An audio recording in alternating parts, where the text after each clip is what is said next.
प्रणाम, नमस्कार। मैं हूं आपके साथ रितिका और आप देख रहे हैं पहाड़ दूरदर्शन न्यूज। आज मैं एक ऐसी जगह मौजूद हूं जहां पर जो समाज की मुख्य धारा से अलग लोग हैं, अलग बच्चे हैं, उनको समाज की मुख्य धारा से जोड़ने का काम किया जा रहा है। और अगर जगह का नाम बताऊं तो ये जगह है तुनालका, और तुनालका में डिसेबल जो हॉस्टल है उसमें मौजूद है। आइए इनसे बातचीत करते हैं किस प्रकार से यहाँ की जो वार्डन मैम है वो लोग बच्चों को अपने समाज के साथ, समाज की मुख्य धारा के साथ जोड़ती है। यहाँ पर तमाम तरीके के कुछ उनकी प्रतिभाएं हो सकती है, कुछ उनके लिए प्रेरणा हो सकती है और उसके साथ साथ उनको कई प्रकार की समस्याएं भी हो सकती हैं। तो उन्हीं पर हम आज बातचीत करेंगे कि किस प्रकार से ये हॉस्टल जो है वो चलता है और किस प्रकार की प्रॉब्लम्स इनको आती है। अभी इनसे हम बातचीत करना चाहेंगे। सबसे पहले हम मैम के पास जाना चाहेंगे। जी मैम, पहले हम आपका परिचय जानना चाहेंगे। नमस्कार।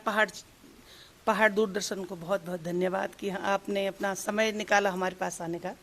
तो मेरा नाम विजया जोशी है और मैं यहाँ तुनालका में 2007 से ब्लाइंड बच्चों के स्कूल शुरू किया था। जी मैम, हम आपसे जानना चाहेंगे कि ये जो स्कूल है ये एकदम डिफरेंट काम, यूनिक काम है, तो आपके कैसे प्रेरणा आई आपको इस काम को करने के लिए? देखो, समाज में अगर कुछ काम करते हैं तो कुछ न कुछ चीजें दिखती हैं जी। तो चीजें मुझे दिखी हैं जिसपे मैंने सोचा है कि कोई इस पे ध्यान नहीं दे रहा है, क्योंकि कुछ जो बच्चे हैं स्कूल में, प्रत्येक गांव में, शहरों में कहीं भी बच्चे दिव्यांग हैं, तो उनको क्या है, स्कूल वाले भी उनको थोड़ा अलग कर देते हैं, पेरेंट्स भी अलग कर देते हैं। तो मैंने सोचा कि चलो इनके लिए कुछ किया जाए, उनका जीवन हम और बच्चों की तरह बनाएं। जैसे मैम आप बता रही हैं कि 2007 से आप इसको चला रही हैं, तो जैसे आपके स्कूल चलाना कोई छोटा काम नहीं है, बहुत बड़ा काम है। इसके लिए फंडिंग और तमाम तरह की सुविधाएं, कहाँ से आपको हेल्प मिलती है, कैसे कैसे लोग आपको हेल्प करते हैं? तो सबसे पहले तो मुझे NIBS जो देहरादून में है, राष्ट्रीय दृष्टि दिव्यांग जन सशक्तिकरण देहरादून में जो संस्थान है, सबसे पहले तो उन्होंने मुझे प्रोजेक्ट दिया था, मैडम ने, अनुराधा डालमिया थी। तो 2020 तक तो मेरा वो प्रोजेक्ट चला। उसके बाद 2021 अप्रैल से बंद कर दिया गया था। तो कोविड भी था उस समय। तो 3 साल तो मैंने बहुत, मतलब क्या कहूँ, उस समय को मैं याद नहीं करना चाहती। बहुत परेशानियों में वो दिन काटे हैं, क्योंकि बच्चों का जीवन का वो था कि अगर मैं इन बच्चों को छोड़ दूं तो ये बच्चे फिर उसी स्थिति में चले जाएंगे। तो मैंने इनके लिए बहुत, मतलब लोगों से भीख मांग मांगे इन बच्चों का भरण पोषण किया है। उसके बाद हमने बड़कोट में 10 दिन के लिए बैठे थे। तो स्वामी जी परमार्थ निकेतन के जो हमारे पूज्य स्वामी चिदानंद सरस्वती जी हैं, उन्होंने जब देखा कि बच्चे भूखे हैं, मैडम परेशान हैं, तो उन्होंने हमें बुलाया, मेरी बात को सुना। तब से 2024 से स्वामी जी की कृपा है, उनके सहयोग से चल रहा है। कई और लोग हैं जिनका नाम लेना मेरे पास, मतलब बहुत लोग हैं जो बाहर से हैं, जो मेरा सहयोग करते हैं, जो हर समय मेरी जो भी समस्याएं हैं उनका समाधान करते हैं। मैम, एक बात मैं आपसे और जानना चाहूँगी। जैसे ये स्कूल है तो यहाँ पर जो बच्चे हैं, हालांकि वो शरीर से डिसेबल है, लेकिन कुछ उनके पास बहुत सारी प्रतिभाएं हैं। तो कौन कौन सी प्रतिभाएं उनके पास है और क्या क्या अचीवमेंट आपके बच्चों के अभी तक रही है? मेरे बच्चे तो खेल में, आप हर चीज में आगे हैं। मेरे 7 बच्चे भी गवर्नमेंट जॉब में हैं और बच्चे अभी B.Ed कर रहे हैं, D.Ed कर रहे हैं, प्रत्येक शहरों में जा रहे हैं, अपना जीवन को बनाने के लिए ढूंढ रहे हैं अपना रास्ता। तो एक बेटा मेरा यहीं बड़कोट से, झुमराना से, सोहनदास, उसने 2 बार, मतलब उत्तरकाशी का पहला बच्चा होगा, और वो भी ब्लाइंड है, और नेट की 2 बार मतलब पेपर पास किया है। जी मैम। और कौन कौन सी सुविधाएं यहाँ पर बच्चों को आप देते हैं? देखो, सुविधाएं मैं क्या बताऊं, अभी तो ये तो सब ऐसे चल रहा है, क्योंकि जितनी मुझे आवश्यकता है उतना मुझे अभी मिल नहीं रहा है। बड़े मुश्किल से, मैं बस यही चिंता रहती कि भाई बच्चों के लिए हर चीज, भोजन सबसे मेन होती है, भोजन की व्यवस्था वो पूर्ण हो जाए। बच्चों के लिए सुविधाएं उतनी नहीं है जितनी होनी चाहिए थी। आज के डेट में बच्चा है, उनको कंप्यूटर चाहिए भाई, प्रत्येक बच्चे के पास ब्रेल में लिखने में बहुत बड़ी भाषा हो जाती है। तो अगर कंप्यूटर हो तो बच्चा अपना काम कर सकता है, उनके लिए और सुविधाएं हो, तो वो नहीं है मेरे पास। अभी आपके पास टोटल कितने बच्चे हैं? मेरा भी 36 हॉस्टल्स में है, जो हॉस्टल में है, क्योंकि प्रॉब्लम है, जो अगर कहीं से मुझे फंडिंग होती है तो मैं इन बच्चों को ज़्यादा से ज़्यादा रखूं, क्योंकि हमारे उत्तरकाशी डिस्ट्रिक्ट में बहुत बच्चे हैं जो दिव्यांग हैं। तो उनको मैं चाह रही हूँ कि अगर मुझ तक कोई उनको पहुँचाए, उनको मैं शिक्षा से जोड़ सकूं, तो सबसे बड़ा मेरा यही काम रहेगा। अच्छा जी मैम, धन्यवाद आपका। और जैसे बच्चे हैं तो सबसे पहले तो उनके लिए होता है कि उनका खाने पीने का क्या कुछ होता है, कैसे कैसे आपको उनकी व्यवस्था करते हैं? बस सब प्रभु कृपा है, सब लोग सहयोग कर रहे हैं, लोग कुछ लोग हैं जिनके सहयोग से चल रहा है। अच्छा, एक बात मैं आपसे जानना चाहूंगी, जैसे रवाई घाटी है, ये बड़े बड़े दिग्गजों की घाटी है, बड़े बड़े नेता यहाँ पर जन्मे हैं, बड़े बड़े वादे करते हैं, तो आपके पास अभी तक कितने नेता आ चुके हैं और क्या क्या सुविधाएं आपको दी हैं? इस बात को क्या बोलूं, जो प्रभु की कृपा होगी वो यहाँ पहुंचेगा। इन तक पहुंचना हर किसी के नसीब में नहीं होता है।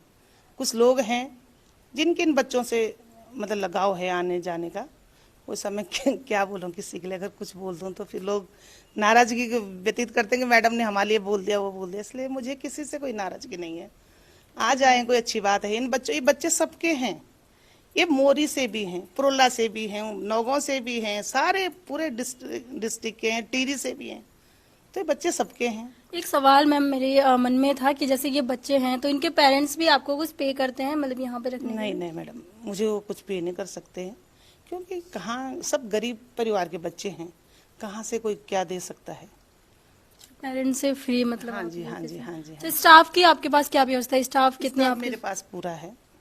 कौन कौन से सब्जेक्ट्स यहाँ पे? यहाँ जो भी सब्जेक्ट हैं एनसीईआरटी को सब चलते हैं। इनकी किताबें ब्रेल में हैं जो ब्लाइंड हैं, और जो साइटेड हैं उनके लिए प्रिंट में बुक्स हैं। हाँ, स्पेशल एजुकेटर मेरे पास है। कुछ विशेष संदेश आपका इस रमाई घाटी की जनता को उत्तराखंड आगे बढ़ाने की कोशिश करें, आपका सहयोग मिलेगा तो इन बच्चों का जीवन अच्छा बन सकता है। अकेले हम क्या करेंगे, अकेले नहीं कर पाते ना, तो सबका सहयोग मिले इन बच्चों के लिए भी, जो किसी से जो भी बनता है। कोई अगर इन बच्चों को गोद लेना चाहता है कि भाई हम इन बच्चों को पढ़ाना, कई ऐसे बच्चे मेरे पास जिनके पेरेंट्स नहीं हैं, उनका खर्चा अगर कोई दे सकता है तो अच्छी बात है, और आप लोगों के सहयोग से ही ये चल सकता है, अकेले में तो नहीं हो पाता है।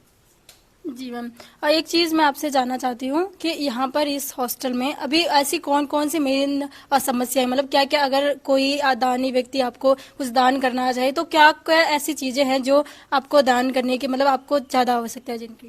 भाई सबसे पहले तो बच्चों को रहने के लिए मेरे पास कमरे अवेलेबल नहीं, क्योंकि उतने कमरे नहीं हैं।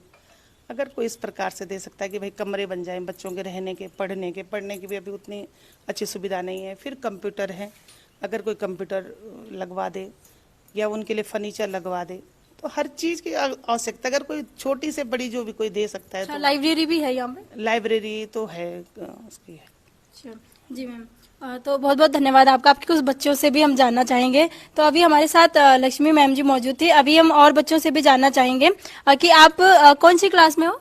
फिफ्थ में। क्या नाम है आपका? अंशु राणा। अंशु राणा। अच्छा, आप कहाँ से हो? मोरी। मोरी से हो आप? तो आपको यहाँ पे अच्छा लगता है? Yes ma'am. बहुत अच्छा लगता है? Yes ma'am. क्या क्या पढ़ाया जाता है आपको यहाँ पे? हिंदी, इंग्लिश, मैथ, साइंस और संस्कृत। अच्छा, आपको कौन सी प्रॉब्लम है? मेरे को पैर से। आपको पैर से प्रॉब्लम है? Yes, अच्छा, तो आपको सबसे अच्छी कौन सी मैम लगती है यहाँ पे? यहाँ पे मेरे को बड़ी मैम। बड़ी मैम सबसे अच्छी लगती है? Yes ma'am. अच्छा, और खाने पीने की आपको अच्छी सुविधा है? अच्छा अच्छा खाना मिलता है? Yes ma'am. कौन कौन आता है आपको यहाँ मिलने? कोई आते हैं? मेरी मम्मी, मेरे पापा मम्मी आते हैं। अच्छा, कितने दोस्त हैं आपके यहाँ पे? मेरे बहुत सारे। बहुत सारे दोस्त हैं। ठीक है, कुछ और लोगों से हम बातचीत करना चाहेंगे। इधर हमारे साथ कुछ भाई मौजूद है। आपका क्या नाम है? मेरा नाम नीरज है। नीरज, आपका नाम? कौन से गाँव से हो आप? मैं मोरी से हूँ मैम। मोरी से आप? तो आपको यहाँ पर अच्छी सुविधाएं मिलती है? क्या क्या चीज़ों की आपको नीड है, आप हमारे दर्शकों के माध्यम से बताना। यहाँ पर वैसे तो सुविधाएं ठीक है, लेकिन एजुकेशन से रिलेटेड, स्पोर्ट्स से रिलेटेड यहाँ पर यदि सुविधाएं हो तो अच्छा है। कंप्यूटर्स और स्पोर्ट्स से रिलेटेड सुविधाएं होनी चाहिए। अच्छा, कौन सी प्रॉब्लम आपको आंखों से रिलेटेड? यस मैम, मैं 95% दिव्यांग हूँ आँखों से। अच्छा जी, तो आपकी पढ़ाई की कैसी सुविधा है? लिखने में कैसा ब्रेल भाषा का उपयोग होता है? लिखने में जो ब्रेल भाषा है उसमें बहुत वो करना पड़ता है, बहुत कठिनाई। तो यदि कंप्यूटर्स हो या फिर ब्रेलर्स तो उनसे हमको लिखने में प्रॉब्लम नहीं आएगी उतनी। अच्छा, और जैसे एक चीज़ मैं जानना चाहूँगी, जैसे नोट वगैरह होते हैं तो वो आप उनको पहचान लेते हैं? यस मैम, उनको पहचान लेते हैं। क्या उनको पहचानने की क्या टेक्निक्स होती है आपके पास? वो टच करके वो कर लेते हैं अच्छा, मैम। टच करके आप पहचान लेते हैं? Yes ma'am. और अगर आप कहना चाहेंगे कि हमें किस चीज़ की आवश्यकता है तो क्या चीज़ें आप लोगों से अनुरोध करेंगे कि ये चीज़ हमें यहाँ पर आवश्यकता है, कौन सी सुविधाएं चाहिए? सबसे पहले तो यहाँ पर अभी हम यहाँ पर स्कूल क्लास 8th तक है। जैसे हम यहाँ से 8th पास करेंगे तो 9th में जाने में दिक्कत होगी। जी। तो यदि यहाँ पर इंटर या हाई स्कूल तक स्कूल होता तो हमारे लिए बहुत ही अच्छा हो जाता। जी, बहुत बहुत धन्यवाद। आपसे भी हम जानना चाहेंगे, आपका क्या नाम है? अभिषेक। अभिषेक आपका नाम है। तो कैसा लगता है यहाँ पे, अच्छा लगता है आपको? अच्छा। क्या क्या सुविधाएं आप यहाँ पर सरकार से चाहते हैं? क्या आपको क्या चाहिए यहाँ पे, ऐसा क्या लगता है कि यहाँ पे नहीं है, हमें ये चीज चाहिए यहाँ पे? सब चीज है। आप कुछ कहना चाहेंगे? तो यहाँ पर सभी से हमारी बातचीत हुई है, लगभग सारे बच्चों से बातचीत हुई है। एक हमारे साथ और भी हैं, आपसे हम जानना चाहेंगे, आपका क्या नाम है? मेरा नाम दीपक है। दीपक आपका नाम है, कहाँ से हैं आप? मैं पुरोला से हूँ। कुरोला से हैं। आपको क्या लगता है यहाँ पे कौन सी सुविधाएं होनी चाहिए? मैम हमारे लिए सबसे पहले अब हमारा 8th पास होने को है, तो हमारी इच्छा है कि हम चाहते हैं कि हमारे लिए यही इंटर या हाई स्कूल तक यही व्यवस्था हो जाए तो अच्छा रहेगा। जी, बहुत बहुत धन्यवाद आपका।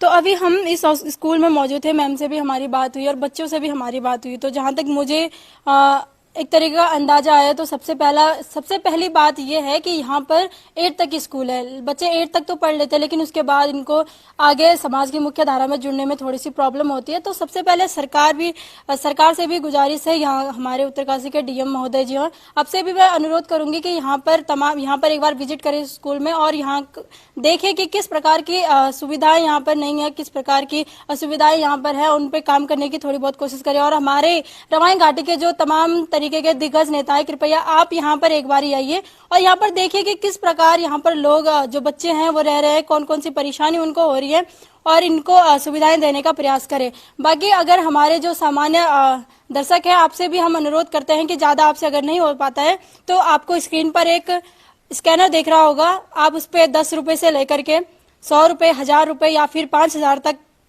पे कर सकते हैं, ताकि यहाँ के बच्चों को खाने पीने में असुविधा ना हो, खाने पीने को उनको अच्छी सुविधा मिले और तमाम तरीके की जो सुविधाएं उनको थोड़ा थोड़ा जोड़ करके उनको सुविधाएं वो मिलती रहे। अभी के लिए इतना ही काफी। मैना कोई कनु की रहना, सोना का मैना कोई कनु की रहना, मेरी रो काली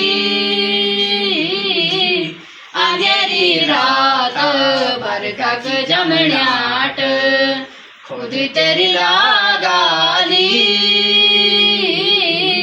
सोना का मैना कोई कनु की रहना। आंधू माझी गिरीश चुनो, आँखों को आंधू माझी गिरीश चुनो, पाटी मेरी रामोली कांड्याव युगों, ये माँ कांड्याव युगों, ये वे कांड्याव युगों, के माँ बातोणी माझी मन की बात, आँखों ने छोड़्याली सदा को साथ, अरे मायावर ममता जानी माँ की होंदी, अरे मायावर ममता जानी माँ की होंदी, यानी जिंदा की पुसारू आँखी होंदी, ये वे आँखी होंदी, यानी जिंदा की पुसारू आँखी होंदी, ये माँ आँखी होंदी, दागड़िया बाग्यानी है सीन क्या खोई कैकू, भाग मालिकी मेरू रोणु मेरू, किस्मत मालिकी मेरू रोणु मेरू, ये बे रोणु मेरू, ए मेरी माँ जी तू मन ना दुखे, हाथी खूटियों का सारा रे ग्योलू में, ए माँ जी रोलू में, भय बंद के काहूला ठोकरी लाला भय बंद के काहूदा धक्का लगाला बली टोकी सुनेक विरोठी द्याला बली पुरी सुनेक द्विरोटी द्याला अरे आँखों को आंधू माझी गिरीश योनो पाटी मेरी रामोली कांड्याव युगो ये बे कांड्याव युगो